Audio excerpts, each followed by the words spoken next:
The warhead of the Panzerfaust 60 is fully assembled before it is mounted on the launcher.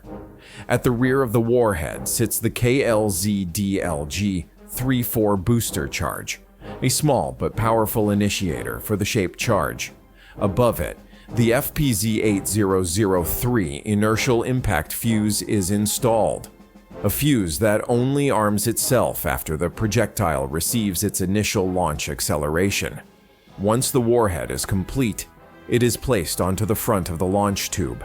A steel locking tab on the launcher engages the groove at the base of the warhead, holding it firmly in place. With this simple mechanical connection, the launcher and warhead become a ready-to-fire unit. The Panzerfaust has two independent safety systems. The first is the sight pin. When the sight is folded down, the front edge of its base physically blocks the trigger and also prevents the sliding safety from moving. In this condition, none of the firing components can move. Pulling out the pin releases the sight, allowing it to swing upward. As the sight rises, the blocking surface on its base moves out of the way, freeing both the trigger and the sliding safety. The second safety is the main sliding safety bar. When this bar is in the sicker position, its lower edge sits beneath the trigger, preventing it from being pressed down. Pushing the bar forward moves it into Endsichert, clearing the trigger path and placing the weapon in the ready-to-fire condition. With both safeties disengaged, the operator pulls the trigger.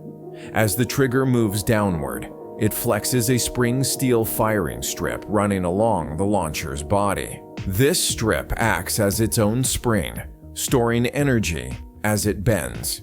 Its rear end rests lightly on a small retaining pin. When the trigger is pressed far enough, the strip slips off the pin and snaps violently downward, striking the primer mounted on the launcher body. This impact ignites the propelling charge, a combustible paper cartridge inside the tube. The rapidly expanding gases launch the warhead out of the tube at high speed.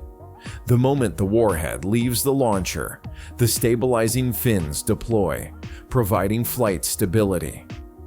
The initial acceleration forces inside the fuse drive the inertial weight backward, and as the projectile slows slightly in flight, the fuse locks into its armed position.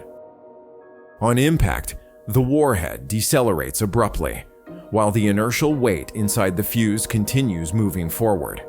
This forward motion drives the firing pin into the internal primer, igniting the KLZ-DLG-34 booster charge. The booster detonates and initiates the main-shaped charge. The metal liner collapses into a high-velocity jet, capable of penetrating up to 200 millimeters of armor and devastating the interior of the target. After firing, the launch tube is empty, single-use, and simply discarded.